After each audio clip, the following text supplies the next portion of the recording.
រងប្រគំ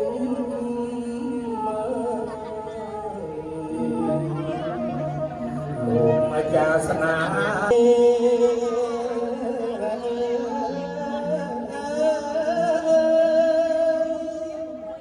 ពេលស្រីខ្មៅសំពូងសង្គមយាងមកកើប្រញាប់ថាប្រាកូនចៅមានប្រវាយថ្វាយ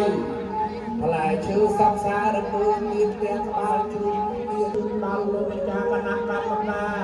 កូនចៅផងណាទាំងអ្នកភ្លេងពិនមានទាំងអ្នកភ្លេងខ្មែរ